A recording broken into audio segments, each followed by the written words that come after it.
Alright, so I wanted to respond to your comment and wanted to know more about the Paracord Flogger. This particular Paracord Flogger is the one I believe you mentioned.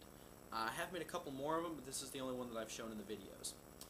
This one right here is it's pretty good. It's very lightweight, which is very nice. I assume if you added more falls, you could maybe get a thud sensation out of it, but you're never ever going to get a sting out of this particular style of flogger, and I think that's because of the loops that are on the end rather than points, which tend to definitely leave much higher marks. I couldn't figure out a way to make points on this without actually cutting and then burning all the ends of the paracord. Then I thought that would lead to more scratching, so at this point I just kind of kept them loops.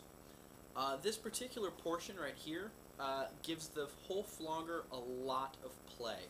The whole thing can move very, very quickly. But again, it's very low impact, so it's fun as a warm-up flogger. It's a good overall piece, but it's not that good for me and my tastes. Definitely too low of an intensity for me. But to show you the way that I made this, I'm just going to kind of go through the parts and show you some of the basics, because I'm going to be redoing this project, and so I'm going to use a lot of these components you're seeing in that. But so we started with a 1-inch piece of dowel rod for the handle, and I had to figure out how to attach the falls and the paracord to this handle. What I came up with was I drilled a 1/4-inch hole into the top of this piece. Then I came back here and I drilled a 1/2-inch hole. So if you're looking at the full one, you can barely see the knot that's right here, because what I did is I ran the paracord through the 1/4-inch hole, pulled it out the 1/2-inch or 3/8-inch hole. I can't remember what size this one was, but I pulled it out the larger hole on the side, knotted it, and then pulled back on that to pull all the tension onto that knot, tightening it up. Then I came back with epoxy through the whole thing, really connecting this paracord to that handle in the most secure way that I could. The falls themselves are very easy to make. The falls themselves was simply just looping this paracord back and forth. So here I've got a long piece of paracord, and we're going to start out sort of in the middle of that. These ends, remember, are going to be fed into the top of the handle, so we're going to kind of keep those separately, and this is the halfway point down those falls. So essentially all I did is I took a loop, and I made a loop, and I made a loop, and I made a loop, until I had as many loops that I wanted. Once I was done, I simply created a secure knot through the top of this that would then keep things pulled tightly. In order to keep these loops even, I secured this knot with another dot of epoxy, just sort of in the middle of it, so I would prohibit any slippage of the falls themselves. So here I just kind of made a simple knot to secure this, and I don't even know if this is the same knot that I used or not, but obviously not, because it's not working. But you get the idea. I just simply knotted it there and secured that with epoxy. That let the freedom of movement spin around very nicely and took the stress off the falls, so that way they would stay relatively even.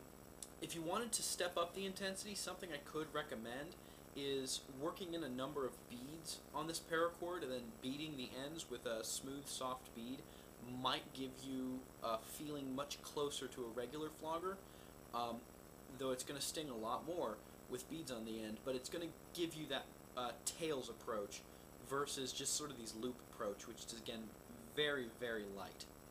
But so then from here, all I would simply do is feed that through the end, get to the point where I want the right amount of play in my paracord flogger, however much I want this particular joint, or if you don't want that, you would secure it all the way up to your falls, then bring that through the hole that you made, tie this off, and again secure the whole thing with epoxy. As far as the actual pattern on the handle itself goes, this is a knot technique that I've used for a number of years, various things. It's a very easy one to do, and I personally really like how this grip came out because of the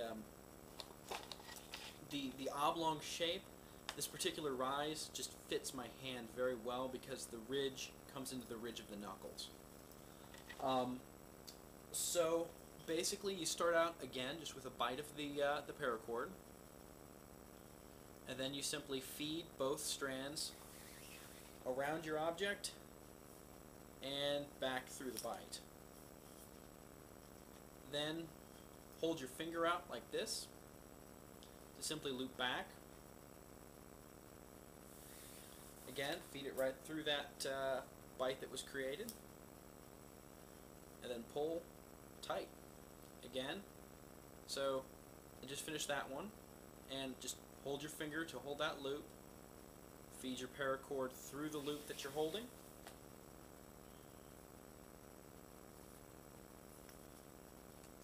and I just simply went back and forth like that. And then, you know, you'll see I have a couple of twists here just because I'm not being careful and I'm doing it very quickly.